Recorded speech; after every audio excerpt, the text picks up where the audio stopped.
Are you ready to hear a good story? Today we're going to talk about Rachel and her sister Leah, a sibling rivalry unlike any other. And I'm going to show you a recipe for a wonderful, healthy, veggie crustless quiche. I'll see you in a minute, my friends.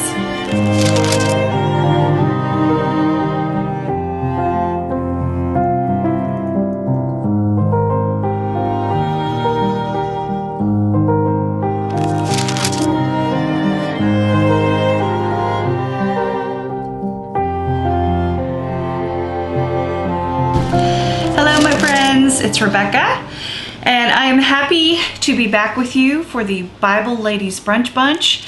We are getting together and talking about the ladies of the Bible, and I'm going to share with you some wonderful recipes. As I mentioned last week, which was our first week, our study of Sarah, I'm used to having a group of ladies around my dining room table here in the parsonage. I'm in my dining room, in fact, every Wednesday morning for some brunch and a Bible study. I'm not able to do that quite yet, so I thought it would be fun to record these for you so you can share and join along and all the good things. Last week we talked about Sarah, and today we're going to talk about Rachel and Leah, and we're skipping Rebecca, which I'll explain that in a minute. First of all, you need to know that I am reading out of the King James Version. It is not my reading version of choice, but I enjoy reading it aloud because it's all the things that are just delicious. But I do study out of a variety of study Bibles, but the one I'm going to be referring to this week is the Life in the Spirit Study Bible. It's the New International Version, and it's got some good study notes, which I'm going to read to you. So let's rewind a little bit. We're in Genesis. As I said, Genesis was, we believe, written by Moses. Moses wrote the Pentateuch, the first 5 books of the Bible. And Genesis is the story of creation. It's the story of, I'm going to turn down my phone because I'm going to get all sorts of notifications. All sorts. Let me turn it down. Let me turn it down. Turn it down, turn it down. Come on. All right. So, anywho, Genesis is the first book of the Bible.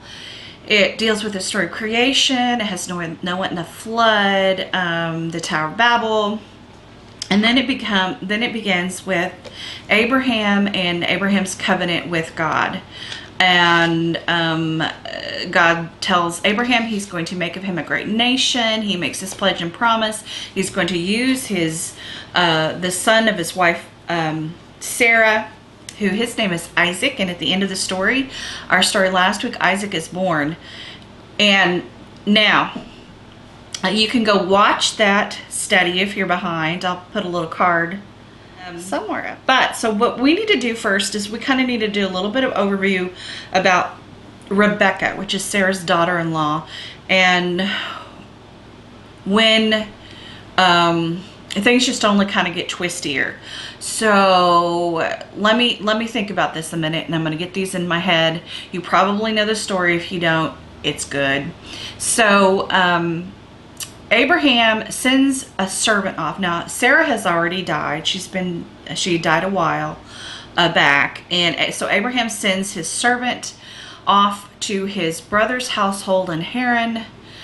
He says, I want you to go find my son a wife from those people. I don't want him to marry a Canaanite woman anywhere around here, and but I want you to find someone from that household and bring her back for a wife for my son.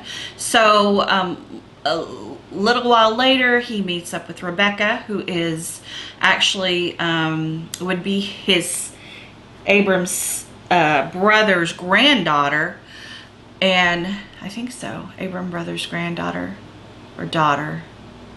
Abram brother's daughter, granddaughter. I'll look it up.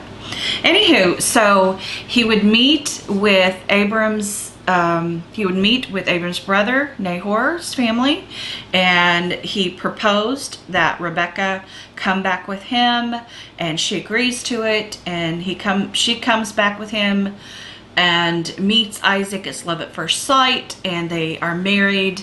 And eventually, after some time, she gives birth to twins. Now, even in the womb, these twins, these boys who were named Esau and Jacob,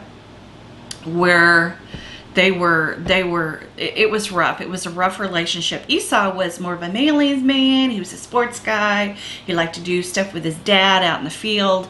Jacob was very sensitive, kind of spent a lot of time in the tents, probably intelligent. But Esau was more of his dad's favorite, Isaac's favorite, and Jacob was more of his mother's favorite, Rebekah's favorite. Well, there was a series of events where Esau was silly enough to give his birthright away for a bowl of soup, basically. Jacob was manipulative enough to take advantage of that and ask for the birthright. Birthright would be a portion. It would be, let's say, so we had Jacob and Esau, and their father, Isaac, would divide his lands into 3, and he would give Esau 2 portions and Jacob 1 portion. So basically, Esau was giving Jacob his extra portion for that bowl of soup. So, you know, things are just getting more wonderful and wonderfuler. Isaac is on his deathbed, and so he calls to Esau. He's going to now bestow upon him his blessing. Now, what this would do was that would cement Esau's place in the hierarchy of their family, their tribe. And this would make Esau the head of the tribe. It wouldn't make any difference who was the older son, yada yada. After Isaac had died, whoever received his blessing would now be head of the tribe. And this was a non-negotiable contract, binding contract when this happened. So he told Esau, he said, I'm getting ready to give you my blessing. I want you to go out. I want you to kill something. I want you to fix it up just the way I like it. And I want you to bring it back, and I'll eat it, and I'll give you my blessing. Well, Rebekah heard this, and she went to Jacob and she said, quick, go to the field, pick a couple of goats out, pick a good goat out, whatever, bring it back. I'm going to fix it exactly the way your dad likes it. And then you're going to go in pretending to be Esau and receive the blessing. So Jacob's like, well, you know, Esau's very hairy. He's a very muscular, hairy man, and I'm not. I'm just as smooth as they come. And she said, well, what we'll do is we'll put the skins of the goats or whatever. We're going to put you something on, so if your father feels your arms, he's going to think that it is Esau, because he can't see. He's old and is near death and he can't see. So Jacob does that, and he goes to his father pretending to be Esau. Isaac, even though he questions it, after he feels Jacob's faux furry arms, he grants Jacob this blessing. Short time later, Esau comes in ready to get his blessing, and his father says, oh no, what have I done? And Esau understandably is furious, absolutely furious. He says he's going to kill Jacob when he gets his hands on him. His mother, Rebekah, runs to Jacob and said, quick, you need to go. You need to get out of here, because Esau is about to kill you. Now, there's a lot of implications in this. Obviously, this is probably, as you will see on down the road, this is something that is meant to happen. But it's trouble. It's all sorts of trouble. And so we're going to read on, and we are going to move on to, we're going to be in Genesis 28, and we're going to read verses 1 through 5. So you can turn there, and this is just as Jacob is about to head for the hills because his brother wants to kill him. So Isaac called for Jacob and blessed him. He commanded them, do not marry a Canaanite woman. Go at once to Paddan Aram, to the house of your mother's father Bethuel. Take a wife for yourself there among the daughters of Laban, your mother's brother. May God Almighty bless you and make you fruitful and increase your numbers until you become a community of peoples. May he give you and your descendants the blessing given to Abraham, so that you take possession of the land where you now reside as a foreigner, the land God gave to Abraham. Then Isaac sent Jacob on his way, and he went up to Padan Aram to Laban, son of Bethuel the Aramean, the brother of Rebekah, who was the mother of Jacob and Esau. So there's a few other chapters between there and here that deals with a dream Jacob has, another promise that God gives to Jacob. So he arrives to Haran, back to the place where his family is residing. This distant family is residing, his mother's brother's house. And so we're going to start in Genesis 29. We're going to read there for a little bit and talk about that. But maybe we will. Then Jacob went on his journey and came to the land of the east. As he looked, he saw a well in a field, and behold, 3 flocks of sheep lying beside it. For out of that well the flocks were watered. The stone on the well's mouth was large. And when all the flocks were gathered there, the shepherds would roll the stone from the mouth of the well and water the sheep, and put the stone back in its place over the mouth of the well. And Jacob said to them, My brothers, where do you come from? They said, We are from Haran. He said to them, Do you know Laban, the son of Nahor? They said, We know him. He said to them, It is well with him. Is it, he said to them, I got to read right. He said to them, Is it well with him? They said, It is well. And see, Rachel, his daughter, is coming with his sheep. He said, Behold, it is still high day. It is not time for the livestock to be gathered together. Water the sheep and go pasture them. But they said, We cannot until all the flocks are gathered together and the stone is rolled from the mouth of the well. Then we water the sheep. While he was still speaking with them, Rachel came with her father's sheep, for she was a shepherdess. Now as soon as Jacob saw Rachel, the daughter of Laban, his mother's brother, the sheep of Laban, his mother's brother, sometimes the King James is a little twisty.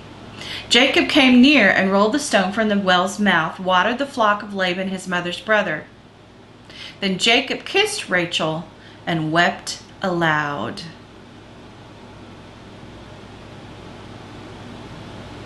Maybe he was just tired seeing a pretty girl. And Jacob told Rachel that he was her father's kinsman and that he was Rebekah's son, and she ran and told her father. As soon as Laban heard the news about Jacob, his sister's son, he ran to meet him and embraced him and kissed him and brought him to his house. And Jacob told Laban all of these things.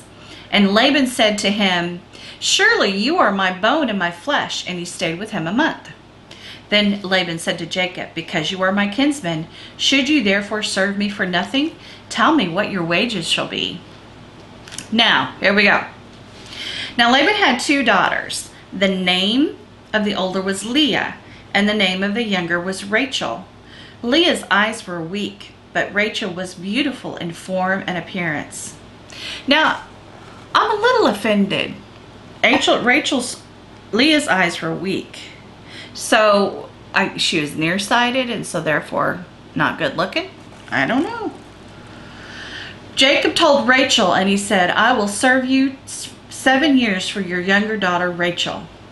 Laban said, It is better that I give her to you than I should give her to any other man. Stay with me. So Jacob served 7 years for Rachel, and they seemed to him but a few days, because of the love he had for her. Give me a break. Okay. All right, so 7 years are up. We're moving on, verse 21. Then Jacob said to Laban, Give me my wife that I may go into her, for my time is complete. So Laban gathered together all of the people of the place and made a feast. But in the evening, he took his daughter Leah and brought her to Jacob, and he went into her. Laban gave his female servant Zilpah to his daughter to be her servant. And in the morning, behold, it was Leah. And Jacob said to Laban, "What is this you have done to me? Did I not serve with you for Rachel? Why then have you deceived me?" Laban said, "It is not done in our country to give the younger before the firstborn. Complete the week of this one, and we will also give you the other in return for serving me for another 7 years." Jacob did so and completed her week. Then Laban gave him his daughter Rachel to be his wife. Laban gave his female servant Bilhah to his daughter Rachel to be her servant. So Jacob went into Rachel also, and he loved Rachel more than Leah and served Laban for another 7 years. Alrighty. Let's talk about that in a minute. Let's put this in a nutshell.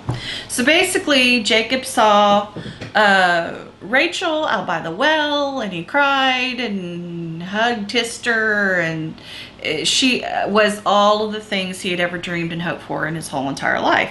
So he said, instead of wages, why don't you give me your daughter, Laban? And Laban said, "Well, sure, I'd rather you have her than anybody else, so you can have her after 7 years."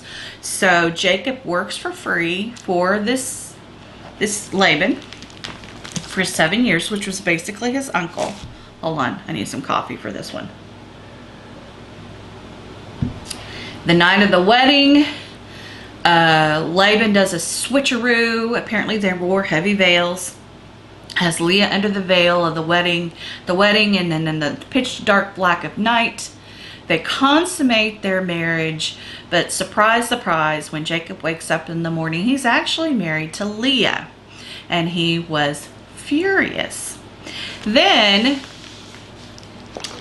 we have Jacob furious, goes to his father-in-law, and his father-in-law, what? It's customary for the older daughter to marry before the younger daughter. And so I'm just doing what's customary. So he says, "But listen, I have a deal for you. In a week, you can marry Rachel as long as you give me another 7 years of service, of working for you, or working for me." So that's what Jacob agreed to, because he really, really, really wanted to marry Rachel. Now, there are all sorts of twisty things about this. First of all, I am looking in my, let's see. I'm looking study Bible at the notes, and I'm going to read this. And this is from 29 through 25. "Why have you deceived me?" is what Jacob asked Laban. This is what it says. "Perhaps God allowed Jacob to be deceived by Laban and Leah in order to chastise him and make him aware of the evil and hurt that he caused when he deceived his father and brother. We must understand that although God forgives us of a certain sin and restores us to his favor, he may at the same time discipline us for that sin. God's principle remains, do not be deceived. A man reaps what he sows." So that is something I live by. Your sin will find you out. God forgives, but there's always consequences for that. And Jacob had behaved in a very deceptive manner towards his dad and his brother, so we know that what comes around goes around, comes around. So it has come around to Jacob. Now, another thing that we find icky about this is that the polygamy aspect of this. We know, according to scripture, that his father Isaac did not have 2 wives. His mother was the queen of the castle, and God in his word talks about polygamy. So I'm going to read to you the notes that my study Bible talks about that. At verse 29, or chapter 29, 28, Laban gave him his daughter Rachel to be his wife. It says, "Jacob marriage to 2 sisters conflicts with God's creation ordinance that marriage should consist of only 1 man and 1 woman. Later, the Mosaic law, God specifically forbade Jacob's type of marriage. The New Testament revelation regards monogamy, 1 wife and 1 husband, as the only rightful form of marriage found in Matthew 19, 4 through 6, and Mark 10:4-9, God might have tolerated polygamy in the Old Testament because people lacked a full understanding of God's will regarding marriage and because their hearts were hard. And then it talks about polygamy's evil effects are described, so on and so forth. It gives some scriptures there, which I will post right here for you. So obviously the polygamy aspect, not liking very much, and I can't imagine this all working out at all, especially between two sisters, and especially when you have obviously Jacob, who loves and adores Rachel, and he is having a hard time accepting Leah as a true wife. Now, I'm not saying, you'll see here in a minute, obviously he has no trouble with the some portions of the marriage. We'll see that in a minute, but I can't even imagine being married to a man who was so enthralled with another woman. That would not happen for a lot of us. We just would not put up with that. So let's move on to verse 31 of chapter 29. When the Lord saw that Leah was hated, he opened her womb, but Rachel was barren, and Leah conceived and bore a son. And she called his name Reuben, for she said, because the Lord has looked upon my affliction, for now my son will love me.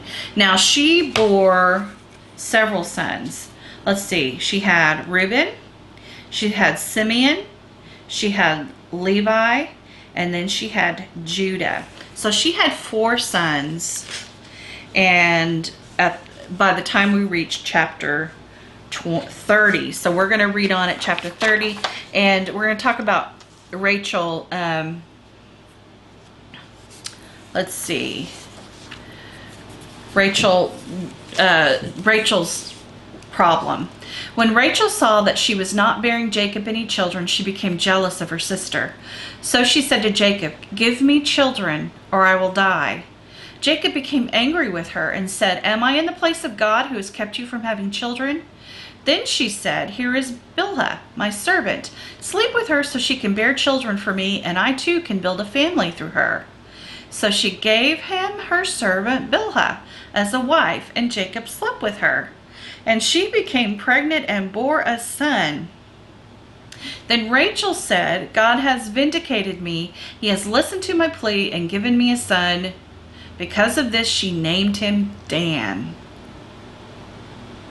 Then Rachel's servant Bilhah conceived again and bore Jacob a second son. Then Rachel said, "I have had great struggle with my sister, and I have won." So she named him Naphtali. Then, when Leah, we're in verse 9, saw that she had stopped having children, she took her servant Zilpah and gave her to Jacob as a wife. Leah's servant Zilpah bore Jacob a son. Then Leah said, "What good fortune!" So she named him Gad. Leah's servant Zilpah bore Jacob a second son. And then Leah said, "How happy am I! The women call me happy." So she named him Asher. This is just nasties all the way around. For one thing, jealousy will just grip your heart. Bitterness will just grip your heart. It will eat you from the inside out. And to drag these other poor women in there so you can feel, have a one-up on your sister, it's just really gross. So, and I understand, I've spoken about this before. I was a barren woman. I still am. I mean, I was pregnant once, lost that baby, and we grew our family through adopting our son. And especially in that day and time, I'm sure she felt just hopeless. And the Bible specifically said that God saw that Leah was unloved, and so he gave her sons. But here we see women taking the matters into their own hands. So it gets even gooder and gooder. Okay, so in verse 14, during the wheat harvest, Reuben went out to the fields and found some mandrake plants which he brought to his mother Leah. And Rachel said to Leah, "Please give me some of your son's mandrakes." But she said to her, was it enough that you took away my husband? Will you take away my son's mandrakes too? Very well, Rachel said. He can sleep with you tonight in return for your son's mandrakes. So when Jacob came in from the fields that evening, Leah went out to meet him. You must sleep with me, she said. I have hired you with my son's mandrakes. So he slept with her that night. God listened to Leah, and she became pregnant and bore a fifth son and named him Issachar. Then she had another son, and then she had a daughter. So basically they're bartering now for the husband's attention. That would just exhaust me if I were Jacob. Now I think in the there's talk that these mandrake roots were actually like it's supposed to be an aphrodisiac. So apparently they were bartering with an aphrodisiac. So after all this, though, this is just all sorts of stuff, isn't it? All sorts of stuff. Let's see. So eventually then God remembered in 22, it doesn't say eventually. It says, then God remembered Rachel. He listened to her and enabled her to conceive. She became pregnant and gave birth to a son and said, God has taken away my disgrace. She named him Joseph and said, may the Lord add to me another son. Now I'm going to read in my little study Bible here, and it says under God has rewarded me. And now this is referring to what Leah has said in verse 18. Leah's declaration that God had rewarded her for giving her her maidservant to Jacob reflects her own feelings about the matter, not necessarily God's.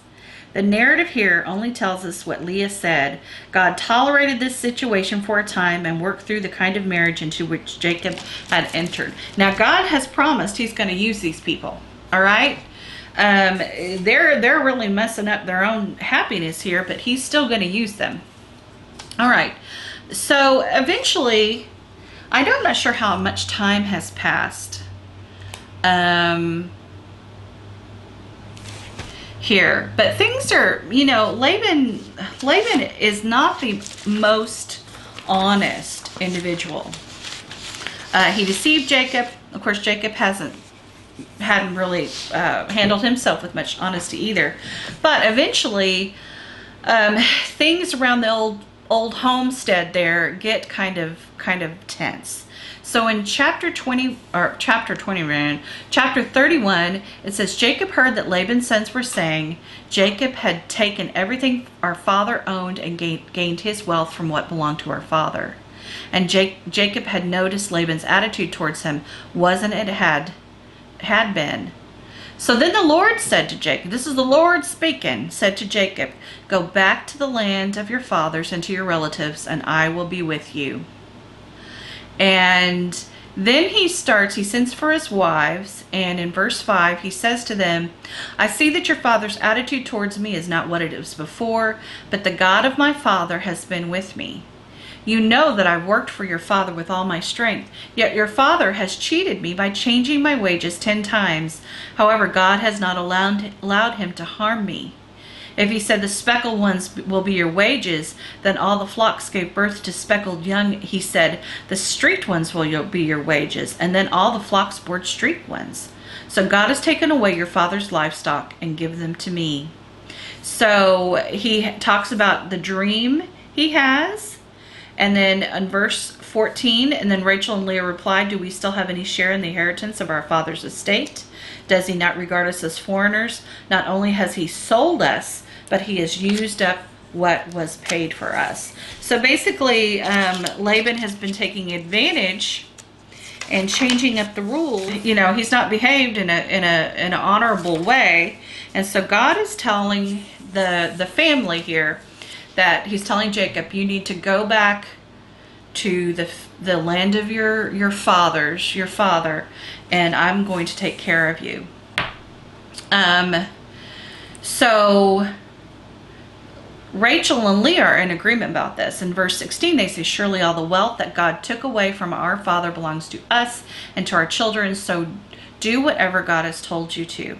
So basically, he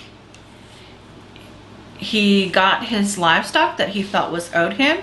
He took his women and his children, and he headed out for Canaan, for the promised land. But something happened along the way. When Laban had gone to shear his sheep, Rachel stole her father's household goods. And Jacob had also not told Laban that he was leaving. So he fled with all he had, crossed the Euphrates River, and headed for the hill country of Gilead. And on the third day, Laban was told that Jacob has fled. So, taking everybody up with him, they all loaded up and they headed out, pursued Jacob for 7 days and 7 nights, and caught up with him in the hill country of Gilead. Okay, so this I want you to read real close, because God comes to Laban in a dream. It says, "Be careful not to say anything to Jacob, either good or bad." So we'll see what happens. So he comes into the camp of Jacob and his women. They camp there too, says Laban and all his relatives. Then Laban said to Jacob, "What have you done? You have deceived me. You carried off my daughters like captives of war. Why did you secretly run off and deceive me? Why didn't you tell me so I could send you away with joy and singing to the music of the timbrels and the harps? You didn't even let me kiss my grandchildren, my daughters goodbye. You have done a foolish thing, and I have the power to harm you. But last night the God of your father said to me, 'Be careful not to say anything to Jacob, either good or bad.' Now you have gone off because you've longed to return to your father's household. Why did you steal my goods?" And Jacob says, basically, I was afraid you'd take your daughters away from me. But if you find anyone who has your gods, that person shall not live. Now, remember, Rachel took the household gods. We're going to read about that in a minute. "In the presence of our relatives, see for yourself whether there is anything here with me, and if so, take it." Because Jacob did not know that Rebekah had stolen the household gods. Okay. So it seems that Rebekah is still angry for what he had done to her, at her father. And so before she set out, she took the small figurines that represented the spirit of ancestors and the protective deities of her father's family. I'm going to read what my study Bible says about this. "Rachel stole the household gods and then lied in order to keep them. Archaeological discoveries in the area showed that possession of these idols were thought to guarantee a double portion of their inheritance when their father died. Rachel and Leah felt cheated out of any inheritance. Thus, Rachel took the idols not for purposes of worship, but for financial gain. They did her no good, however, for Jacob later ordered his household to get rid of all the idols and symbols of foreign gods, which Jacob then buried before setting out for Bethel."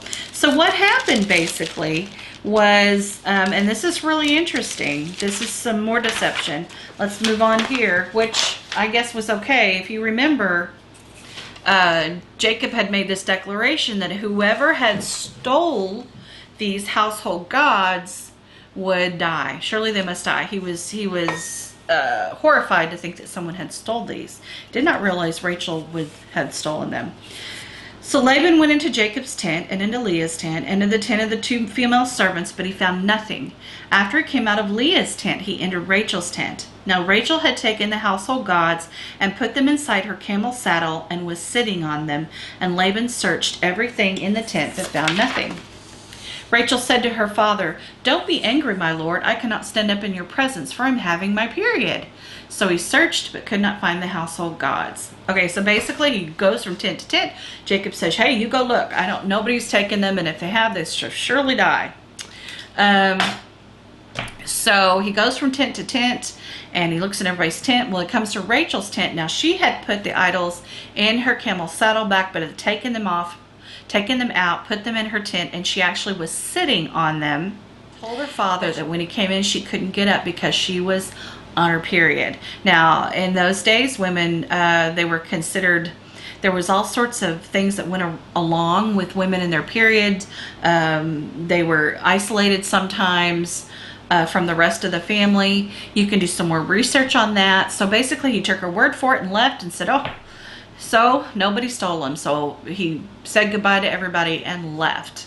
Later, though, we see that Jacob forces everybody to bury all of their household, all of their deities, all their gods before they returning to Bethel, which is the place that God had dealt with had a dream where Jacob had a dream. You could read that back. Okay, so let's talk about, she is in Bethel, and we're moving on now to Genesis 35. We're going to move on with her story really quick. They moved on from Bethel, and when they were still some distance from Ephrath, Rachel began to give birth and had great difficulty. And as she was having great difficulty in childbirth, the midwife said to her, don't despair, for you have another son. And she breathed her last, for she was dying, and she named her son Ben-Oni, but his father named him Benjamin. So Rachel died and was buried. And this says, on the way to Ephrath, that is Bethlehem. This is tough. So she's not had a real happy story. We don't know, if she patched things up with Leah, if they had a working relationship.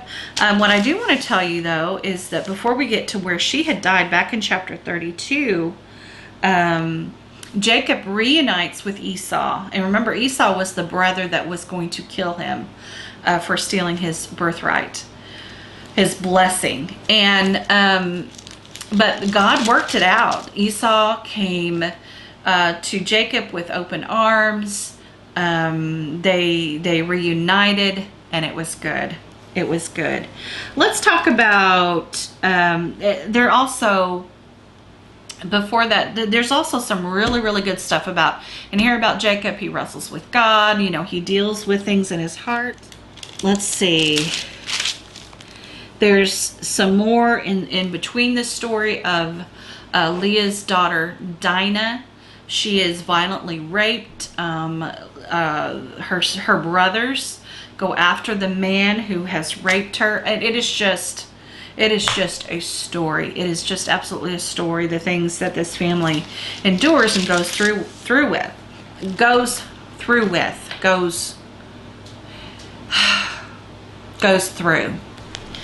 So let's talk a minute about Leah's family, actually.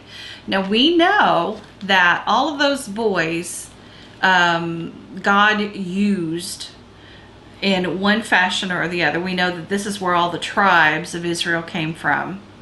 And we know that Judah, which is Leah's son, is Christ. Jesus Christ is from the line of Judah.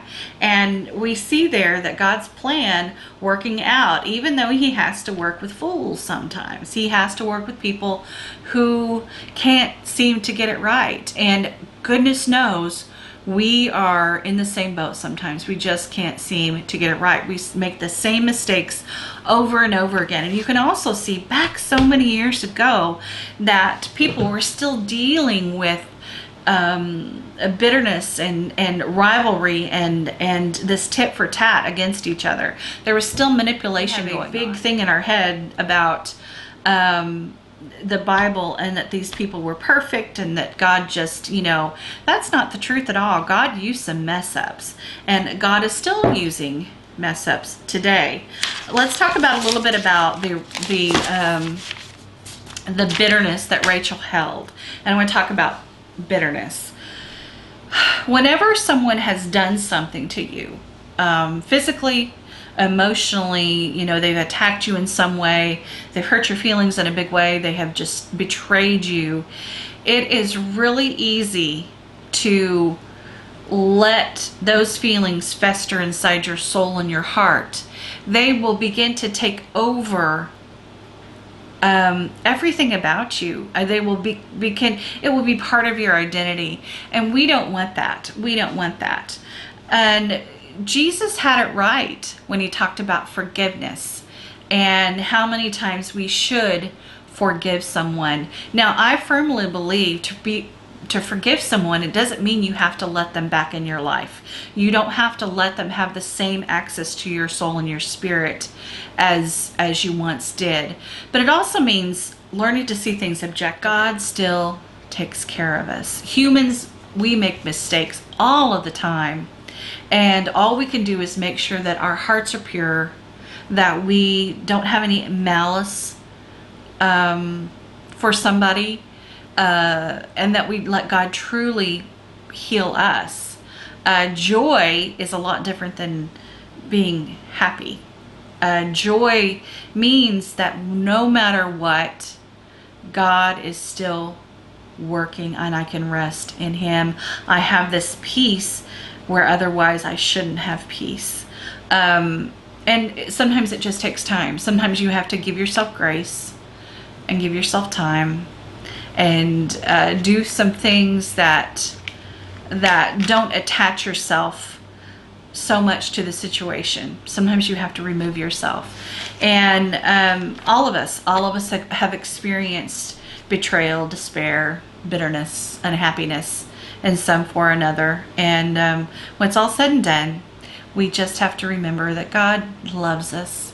God loves them, and he's going to work it out for his good and for our good. It may not look like the picture we want to see, but he's going to work it out. Okay, so that was my sermon for the day. I'm going to now send you to a recipe for the Veggie Crustless Quiche. I actually made this the day that I made our French toast cups, so you'll see the sign, kind of the same setup there. I'm going to work on that a little bit so maybe you can see the recipe better for next week. So I hope you enjoyed this Veggie Crustless Quiche. I'll see you in a minute. Well, here we go with the Veggie Crustless Quiche. I think you'll like this recipe.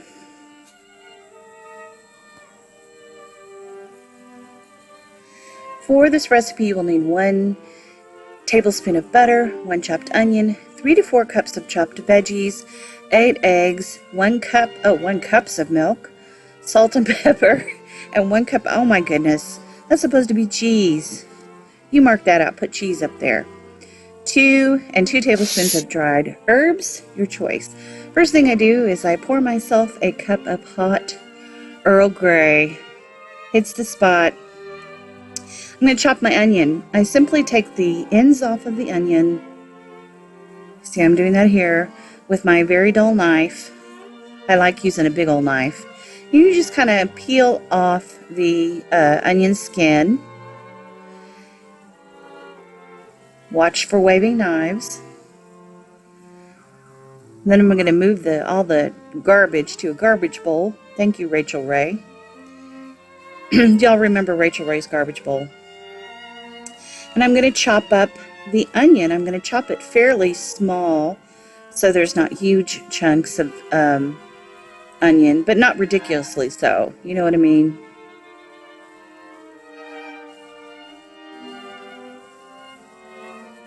Now I've got some green pepper.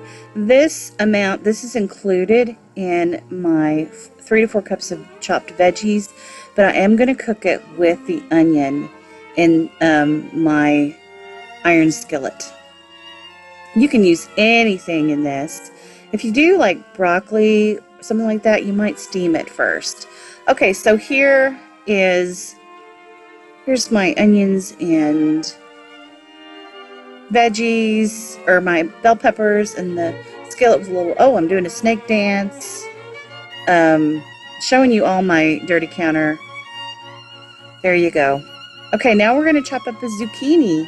That skillet back there that you can see is actually kind of on low-medium heat, and it's caramelizing. It's cooking up those onions fairly slowly.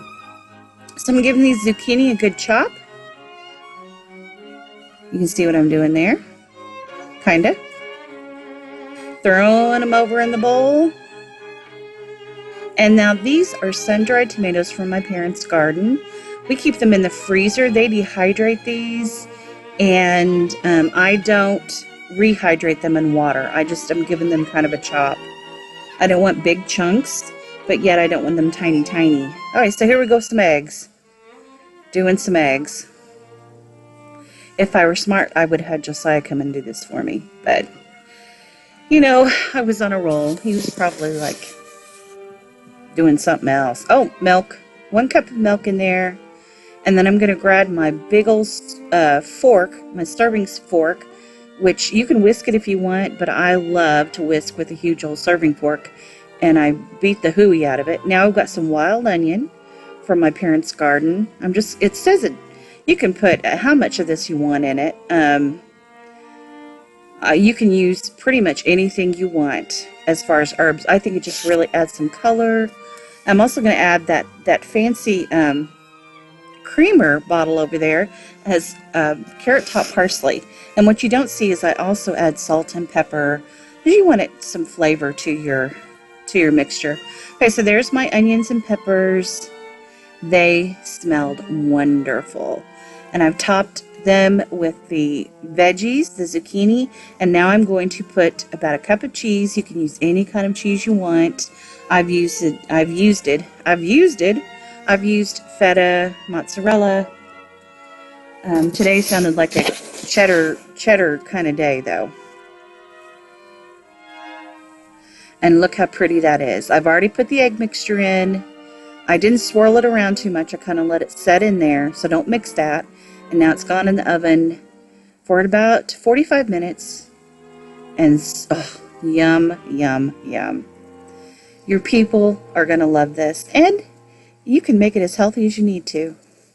So I hope you enjoyed that recipe for the veggie crustless quiche. It's good and can be made almost with about anything. Next week, I'm going to be talking about Deborah and Jael, which I hope that's how you pronounce her name. I would just talk about Deborah, but Jael plays a big part in her story as well. So I'm excited. I think that we need to hear more about strong women and strong women in power who live godly. So then I'm going to share with you a recipe that is one of my most viewed recipes on my blog, which is the blueberry buckle. And I know you are going to enjoy that one. That is super yummy, super old-fashioned, and just perfect for a brunch dish. So that's all I have for today. That's all I have for today. I hope you have a beautiful day. Take time to hug your people. Breathe in, breathe out. You're doing just fine. I'll see you later, my friends. Bye-bye.